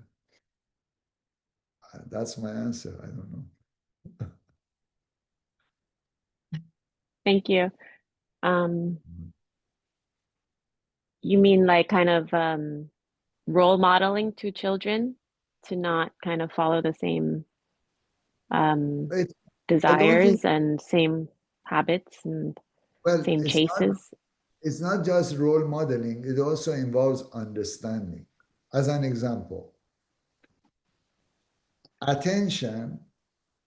So let me go back to materialism. When I said materialism is, I have to be careful what words I use. Materialism is the prime enemy of humanity. I have no other word. Why? Because it's expression that is today's economic system that commodifies everything. So if I come and create an attention economy and commodify your attention or children's attention, when I attack someone's attention, I am attacking their consciousness. I am actually attacking their soul. I am attacking their very being, okay, of a human. So in that sense, that economy is anti-human. Okay. Now, if as a parent, if as a person, I don't understand any of these things, what am I going to model? I can be a good person, but it's not enough. You said you just became familiar. So Shoghi Effendi has an advice for the youth in one place. What does he say? We don't go and talk about these things that often. He says, first, the youth have to familiarize themselves with the forces of evil. Then, when they become knowledgeable, then they have to go and help others understand. Now, if I don't understand, because these are very difficult to analyze, so if I don't understand what some of these forces are, okay, because they're opaque, then we need a certain type of discussion in society to become aware of what is going on so that we don't fall for it. Right. Yeah, I totally understand. It's because we were born into it. How do we know what else there is? Kids now are born with the phone in like, you know, like a few years, it's their normal. So how do we walk away slowly from that? And I think we're more aware. We're having these conversations. We're aware of, you know, we're conscious of our environmental impact. But yeah, I think slowly maybe we can be a little bit more efficient with the resources and maybe, like you said, what's in it for us? Like, why do we want to change? We, you know, structures have to change. All these things have to change. Does it have to do with, I'm sorry, I'm not familiar with this in Baha'i faith, but is there a belief in reincarnation or karma or like, you know, an after, like something coming out, something after, like your soul or your consciousness goes to something after, or there's another life maybe even?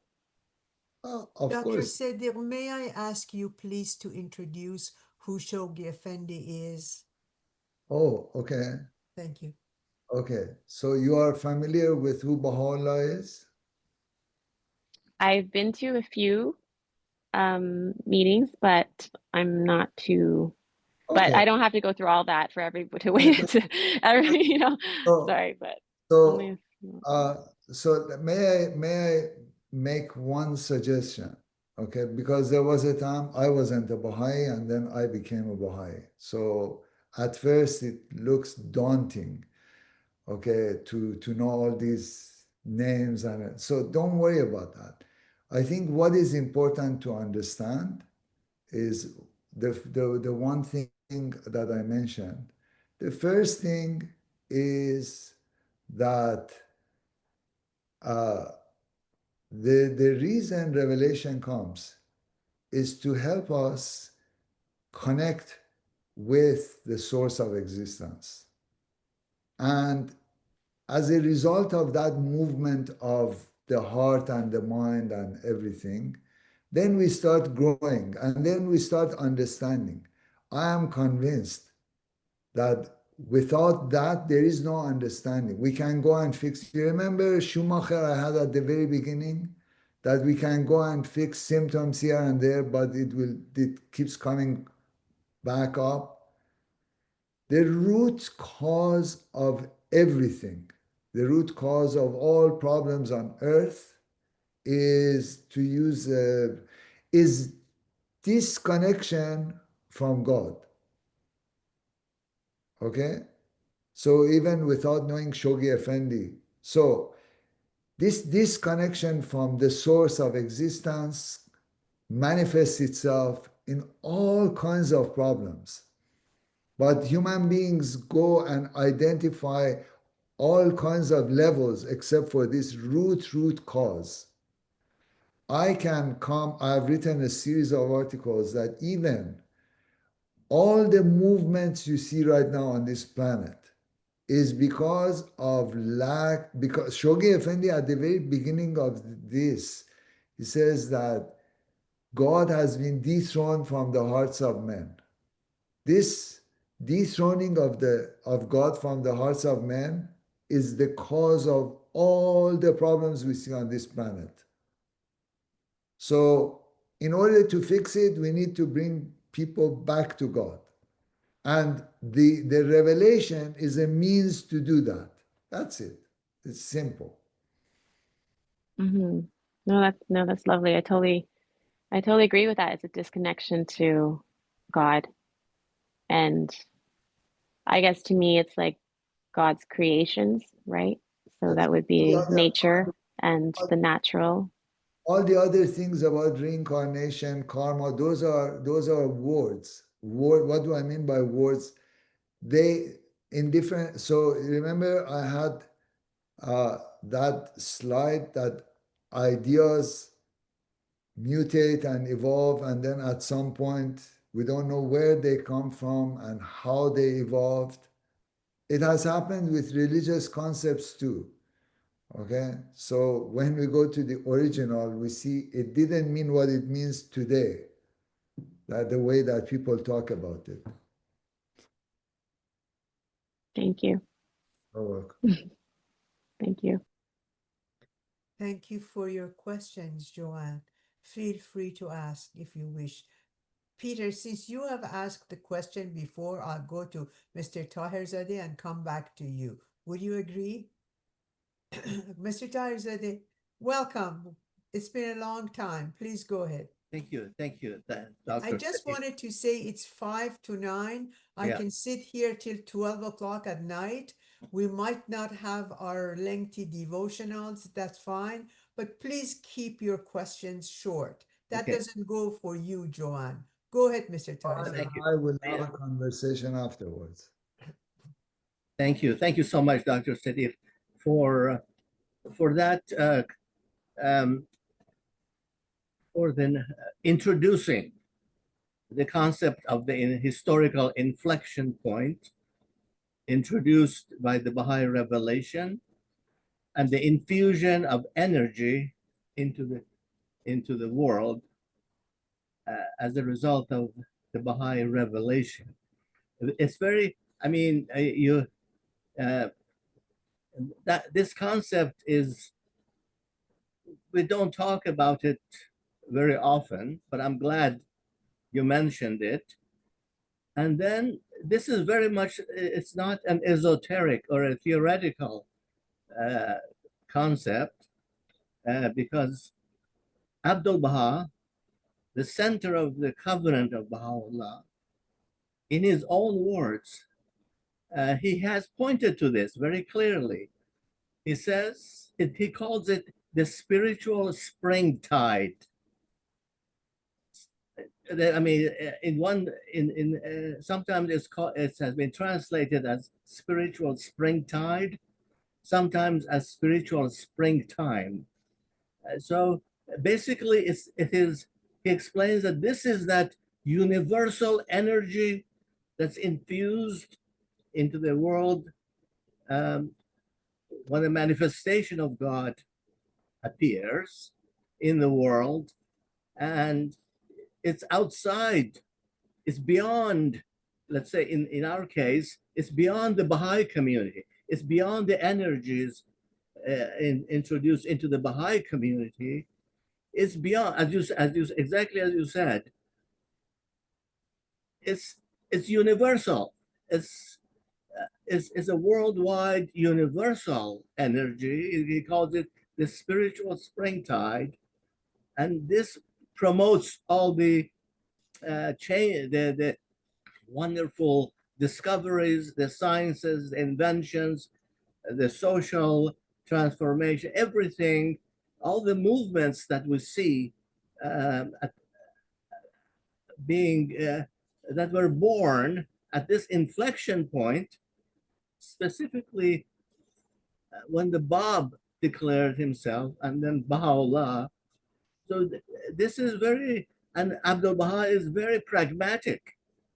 He's very clear. He says, a spiritual springtide has been infused in the world beyond, universally, and beyond the Baha'i community. And so we should be very confident that all the changes that we see is a result of this new spiritual springtide brought by this new revelation from God. Thank you. Thank you. Thank you, Mr. Taizadeh. Appreciate it.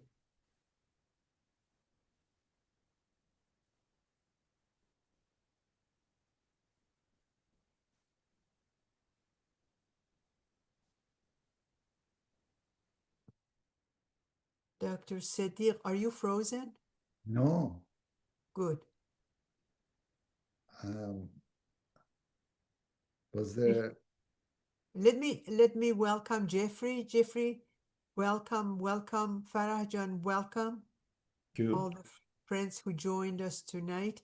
A quick answer, Dr. Sadiq? Mr. Tarzadeh? Yes, please. Oh, sure. First of all, I loved your father. I used to joke with him. He was such a wonderful man. Actually, I think, so should I get into this? So let's go into the ontology of materialism. I don't think there is actually anything called matter.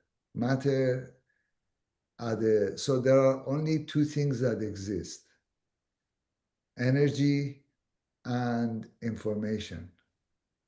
And what is meant by the word of God actually is that dual side. Logos means energy, and that blueprint, which is information. So the totality of existence is an information matrix that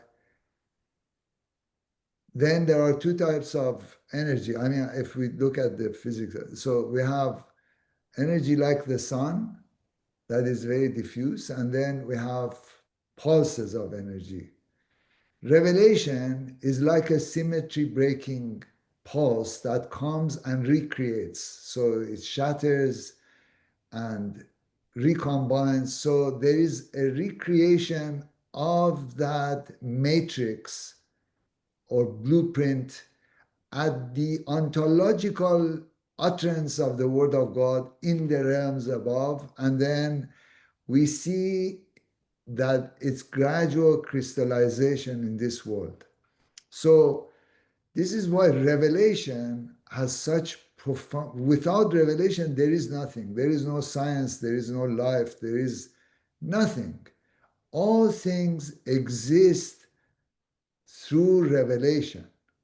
And of course, that is a universal reality. It's not for Baha'is, or as Mr. Tarzadeh said, it's a universal thing. So, but then that matrix is both in our consciousness as well as the totality of matter. So matter then is the probabilistic expression of the relationship between energy and information structures. So when revelation appears, it actually, that infusion, that pulse of energy, repatterns existence for thousands of years to come, and it sets it in motion. So this time, that energy pattern is a unity pattern that has set existence in motion, recreated everything, not in terms of classical physics, so we don't see change in the physical structure of people, but in terms of its crystallization in the world. This is why revelation of Baha'u'lláh, in that sense, is different, because it is of a different magnitude in terms of the scope of how it's going to crystallize in the world. And so when we go back and we say that, I don't know, from whatever time of existence of this planet, people have been competing for material, this and that, but it's because human beings were primitive. But now all of a sudden we have to go to a different order of organization on this planet. And since we are going through this travail, this is needed. This period of travail and perversity is much needed for humanity to be born again, and for the renewal to. We've never witnessed this magnitude of renewal, because this time the whole planet has to be reborn. So, yeah.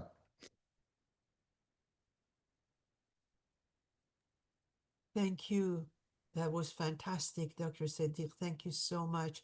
Peter, go ahead, please. In terms of catastrophe theory, where there's maybe an inflection point and things change, but the progress is slow, and then at a turning point, it suddenly goes ballistic. It suddenly goes, what's that word? To do with mathematics. I can't remember. To do with Critical. no, something. A function which starts geometric. Oh, geometric growth. Yeah, it suddenly just takes off. Mhm. Do you think that's possible? There's a passage by Shoghi Effendi in Citadel of Faith where he says something like this: a sequence of events, momentous and possibly catastrophic, will increase the spiritual authority of the faith and the numerical strength of the faith a thousandfold. I absolutely believe in that. Yeah, if a firebrand of the love of God, like Tahire or Martha Root or May Maxwell, goes to Japan and sets a match to a tinderbox of Japan suddenly going, the faith going viral in Japan, and Japan turns ablaze very quickly. If something happens in the British Isles and this what do you call it, checkmate in the British Isles between two different points of view, it suddenly breaks apart and something gives, and the Baha'is are enabled somehow to guarantee the opening and hasten the advent of that blissful era that every British Baha'i heart yearns for. I think it's possible that the world could suddenly change very quickly, and we don't have to wait for the centuries to roll by as unity is slowly built up. Not necessarily. God could not create a new inflection point necessarily, but do something which will change the whole situation on the planet very quickly, in a way that will astonish everybody and maybe short circuit what the Hegelian materialists are planning and stop all the crises that they're I don't creating. know but I think that, so whenever we think, we are using some tool to think. So for instance, now you used some mathematical concept, correct?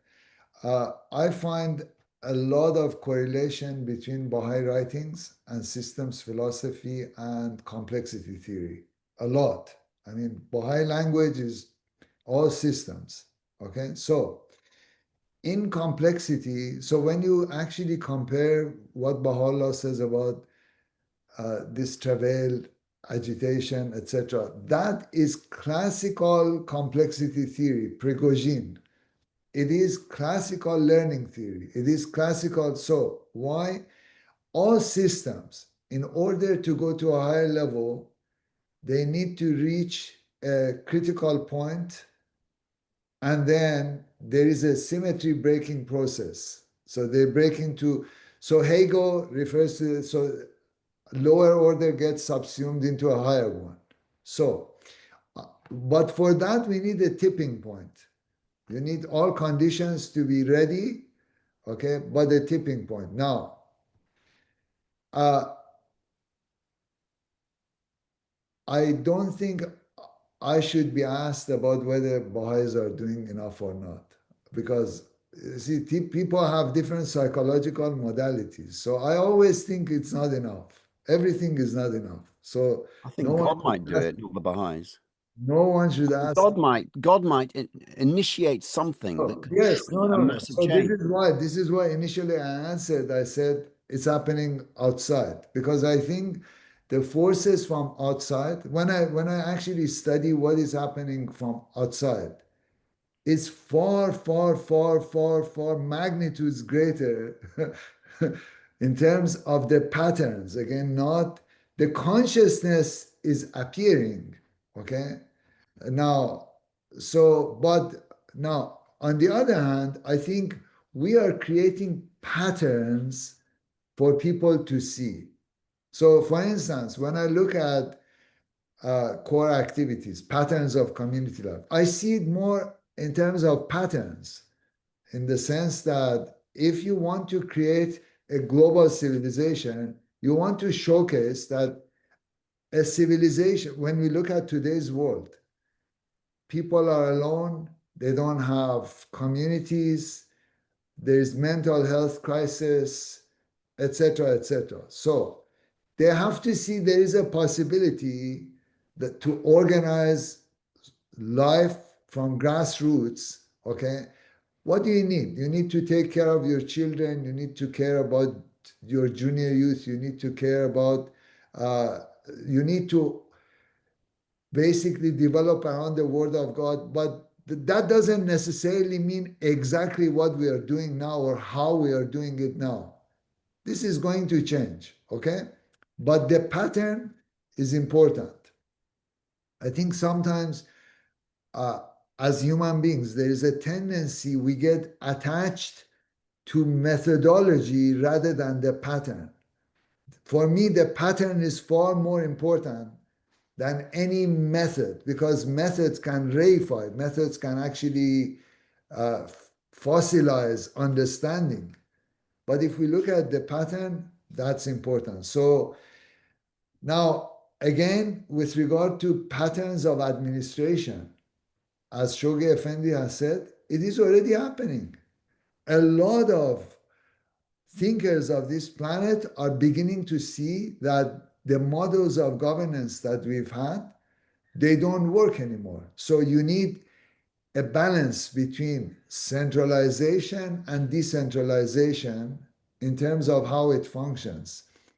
So, same thing. For instance, many people see the covenant as obedience. I don't see it like that. I see the covenant as the most beautiful, profound systems philosophy that God has given humanity. Why? Because if you want to have a global civilization, you need to have a distributed system of center, periphery, and flow.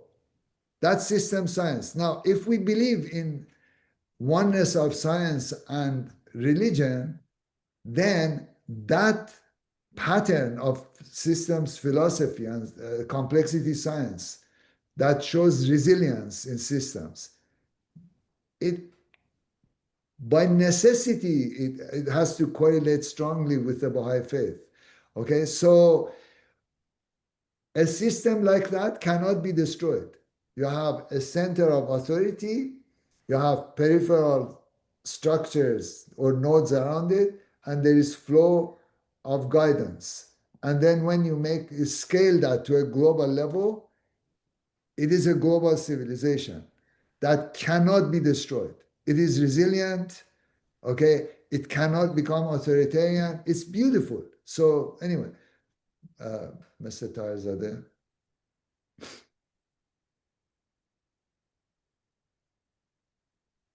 Go ahead, Mr. Taherzadeh, if you have a Okay. question. I know we are running late, so Because we are very late, can you I- be short? I I'll appreciate be it. very short, and Thank you. so we can be on time. Appreciate it. Dear Dr. Sedig, you mentioned the various dimensions of the Word of God. These days, in the Baha'i community, we hear a lot about we hear a lot the mention of the term Word of God. Could you please, and of course, it's we're all familiar with the concept of Word of God. We see it, we hear it a lot, but I don't think we are aware of its inner dimensions. If you could please explain very briefly your understanding of the levels of power, its dimensions, the energy and the power that it contains, that we're not aware of it at all. All as far as we know, a word of God is what we read in texts, in the texts of Revelation. But you touched upon its upper and upper dimensions of even into the realm spiritual realms, spiritual potentialities. Could you please quickly define and explain all the energies and potentialities of command contained in the Word of God? Thank you. Thank you. So at the highest level, of course, so in the realm of the primal will, we can refer to that as the Word of God. It's, first of all, it's a, what's the best word to use? It's a polymorphic term. What it means is that that term applies all the way from the highest level of reality all the way down to its expression in written form. But the written form, okay, is like it's just form, but it becomes the shrine of that energy. So the way I understand, so that word for this world, as far as we are concerned, apart from the fact that all universe comes into being as a result of the energy and the information matrix that exists in the zero-dimensional reality of that becomes everything. At the level of manifestationhood, it shows itself in the person, physical person of the manifestation of God. So the person of the manifestation of God is the living word. Then it expresses itself in revelation, which is expression in history. So those who don't see the manifestation of God in person, they should be able to read it in the how history is unfolding, if they know how to read. Then it can also, if they don't understand that, it can become enshrined in written word, which is its lowest expression in terms of fidelity, because it has to be contained in linguistic form. But even interaction with the written word, enactment of that in terms of speech is about energy, is the release of energy. So depending on how the soul resonates with that, the energy effect is more. We have to be short about this. I think that's, but it has infinite layers of expression. Okay, and let's just say that when revelation, historical revelation even happens, all changes as a result of the word of God, including, so let me go to something that Baha'u'lláh says in Gleanings, that even these words that we use, the fashioner, the omniscient, when the manifestation of God utters those, again, we don't know what utter means. Is it physical or is it at a different level of expression? That gives birth to all the inventions. That gives birth to explosion of knowledge. So I've actually written an article that AI is the invention of the Word of God. It is because of the Word of God, because of the outpouring of this divine energy. Otherwise, if one doesn't actually get into these things, then religion becomes a materialistic belief. It is not, it's a practical atheism. Is command an aspect of the word of God? Absolutely. How I understand, absolutely. Absolutely. That's how I understand. Everything, I think everything. Are you familiar with Philo? Philo of Alexandria. With whom? Philo of Alexandria. I don't know. I don't think so. So Philo of Alexandria was a Jewish philosopher, the first one who articulated this idea of logos. And it was a combination of Platonic philosophy and Judaic ideas. So he formulated it. And then this was written in the Bible in first chapter of John, that in the beginning there was the Word was with God, the Word was with God, and then the Word becomes flesh. That idea later on was deeply explained by Maimonides also, which many credit as the greatest Jewish philosopher. But anyway, that same idea is expanded upon in the Baha'i. So later on, it is labeled as Kalamatullah, but in the Baha'i writings, it is expanded upon profoundly. Okay, so that word, in terms of when we study today's physics and today's information science and mathematics, etc., everything that human beings do is to find patterns in the Word of God. There is nothing but the Word of God. That's how I understand it. Everything is the expression of the Word of God. But one of its expressions is the written word that many people think that is the Word of God only, that you mentioned, which is sad because that is also materialism. That is an expression of materialism that flattens a profound concept Thank into you. a one dimension. Yes, yes. Thank you. I'll be right back. Thank you. I think, Dr. Sedig, it would be a great idea if we have another fireside, if you would agree, and I can see the glimmering of a smile, that you talk about Word of God and its effects in the world. What do you think? Maybe it's a tough one.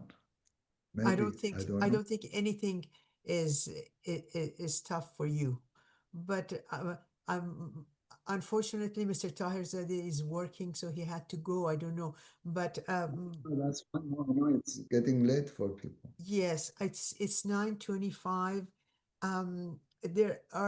There are so many things in the chat. I apologize that we don't have time to read it. Would you like to continue this fireside on a different date, so we will announce it as the continuation of this fireside, Dr. Sedig? This particular one?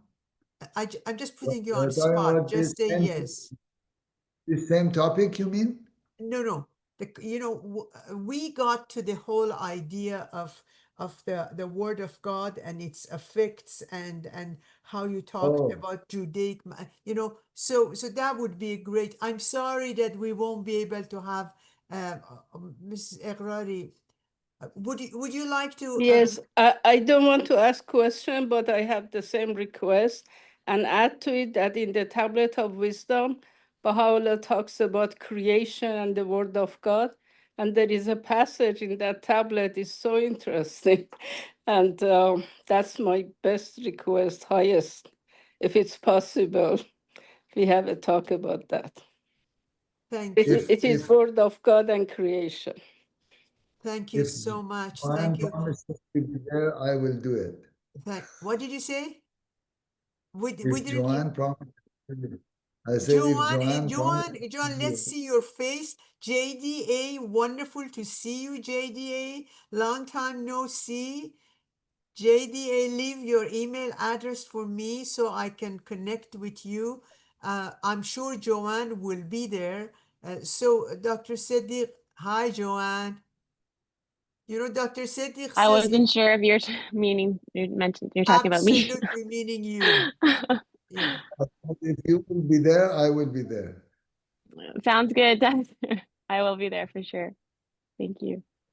That's wonderful. So That's you great. see, JDA is Sean, the most handsome guy. Sean, that's lovely to have you. Dr. Sedig will come back. Make sure you and the whole family and neighborhood will join us on that day. Promise? Perfect. Perfect. Dr. Sedig, it's 9:30. With your permission, if we can probably, Mr. Jiva, do you want to say a prayer? We can close this evening and continue this discussion probably in November. If you're available, I'll be in touch with you. Thank Dr. you. Sedig, I'm talking to you. Oh, you are talking Yes. to me. Uh-huh. Hopefully, I'm going to yes. say a prayer in healing prayer in Tamil language. Okay, that would be wonderful. Mr. Jiva, go ahead, please. என் கடவுளே, உந்தன் நாமமே என்னை குணப்படுத்தும். உந்தன் நினைவே எனது சிகிச்சை. உமது அருகாமையே எனது நம்பிக்கை. நன்றதன் பால் அன்பே என் தோழை. என் மீது உள்ள உமது இரக்கமே இம்சையிலும் மறுமையிலும் எனக்கு சிகிச்சையும் உதவியுமாகும். மெய்யாகவே வல்லமையில் உருவானவரும் எல்லாம் மறைந்தவரும் சர்வ விவேகியும் நீரே ஆவே. Thank you.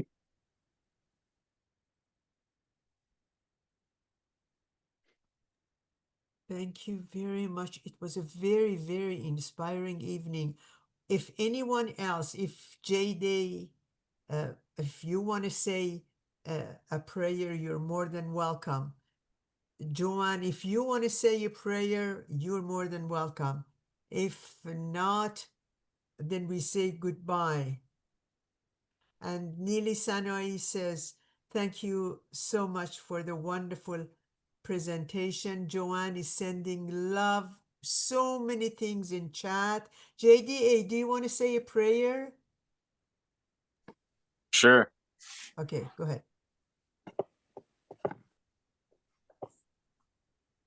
Thy name is my healing, O my God, and remembrance of thee is my remedy. Nearness to thee is my hope, and love for thee is my companion. Thy mercy to me is my healing and my succor in both this world and the world to come. Thou verily art the all-bountiful, the all-knowing, the all-wise.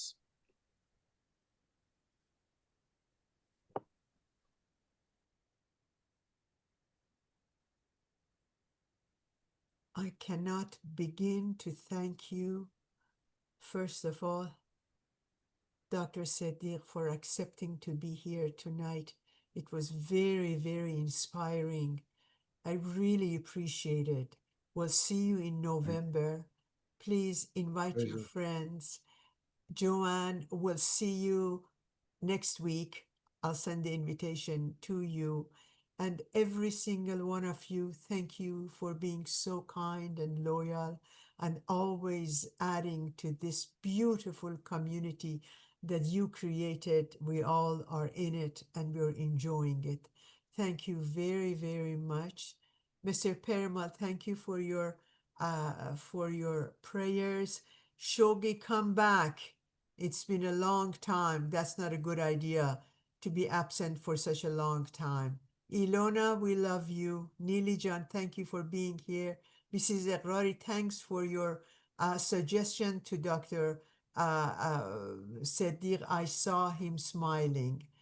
Riaz John, thank you for being here.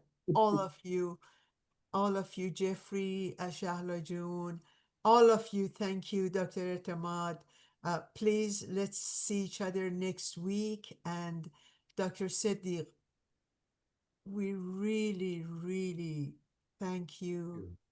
And Thank you. we love you. We love you for being such an incredible human being.